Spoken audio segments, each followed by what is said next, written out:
সংস্কার ও নির্বাচনকে মুখোমুখি দাঁড় করানোর কোনো প্রয়োজন নেই বলে মন্তব্য করেছেন বিএনপির ভারপ্রাপ্ত চেয়ারম্যান তারেক রহমান। মানুষ নিজেদের অধিকার খুঁজে নিতে প্রস্তুত দাবি করে তিনি বলেন, গণতন্ত্র প্রতিষ্ঠায় অন্তর্বর্তী সরকারকে নির্বাচনকে সর্বোচ্চ গুরুত্ব দিতে হবে। রাজনৈতিক নেতাদের সম্মানে বিএনপির ইফতার মাহফিলে তারেক রহমান বলেন, রাজনৈতিক দলগুলোর মধ্যে ফ্যাসিবাদ বিরোধী ঐক্য অটুট রেখে সব ষড়যন্ত্রের জবাব দিতে হবে। বিস্তারিত কামরুজ্জামান রাজীবের রিপোর্টে। রাজধানীর লেডিস ক্লাবে রাজনৈতিক নেতৃবৃন্দের সম্মানে আয়োজিত ইফতার মাহফিলে লন্ডন থেকে ভার্চুয়ালি যুক্ত হন বিএনপির ভারপ্রাপ্ত চেয়ারম্যান তারেক রহমান।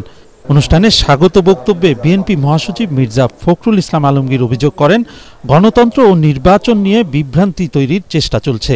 গণতন্ত্রের পথে উত্তরণে নির্বাচনের কোনো বিকল্প নেই। এতে অন্যান্য রাজনৈতিক দলের শীর্ষ নেতারা গণতন্ত্র প্রতিষ্ঠায় জাতীয় ঐক্য অটুট রাখার আহ্বান জানান।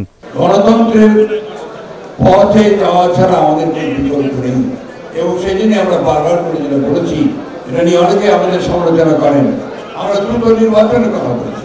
আমরা যদি ঐক্যবদ্ধ থাকি, পতিত লুটেরা বাংলাদেশে আর মাথা উঁচ করার কোনো সুযোগ পাবে না, সাহস পাবে না। নির্বাচনবিহীন অনির্বাচিত একটা সরকার দেশে থাকা মানেই হচ্ছে আসলে অনেক ধরনের ফায়দা নেওয়ার রাস্তা খোঁজা। তো আমরা সামনের বাংলাদেশ স্বাধীন, সার্বভৌম এবং একটা গণতান্ত্রিক বাংলাদেশ হবে। যে কোনো পরিস্থিতিতে জাতীয় নাগরিক পার্টি বাংলাদেশের জাতীয় ঐক্যের জায়গা ধরে রেখে কাজ করবে। প্রধান অতিথির বক্তব্যে তারেক রহমান বলেন, সম্প্রতি ধর্ষণ, উগ্রবাদ আশঙ্কাজনক হারে বেড়েছে। উগ্রবাদ নিয়ন্ত্রণে ব্যর্থ হলে গণতন্ত্র সংকটে পড়বে। ধর্মীয় উগ্রবাদীদের অপতৎপরতা এবং চরমপন্থা নিয়ন্ত্রণে ব্যর্থতার পরিচয় দিলে উগ্রবাদী জনগোষ্ঠী এবং পরাজিত ফ্যাসিবাদী অপশক্তি দেশে পুনরায় গণতন্ত্রের কবর রচনা করবে। অপরদিকে গণতান্ত্রিক বিশ্বে ইমেজ সংকটে পড়তে পারে বাংলাদেশ। ওয়ালটন আবারও মিলিয়নিয়ার অফারে ওয়ালটন ফ্রিজ কিনে আপনিও হয়ে যেতে পারেন মিলিয়নিয়ার। তিনি বলেন, রাষ্ট্রে জনগণের মালিকানা প্রতিষ্ঠায় নির্বাচন প্রয়োজন, কারো ক্ষমতায় যাওয়ার জন্য নয়। সরকার ও রাজনৈতিক দলের কেউ কেউ নির্বাচন বিরোধী কথা বলায় ফ্যাসিবাদী শক্তির উত্থানের পথ তৈরি হচ্ছে।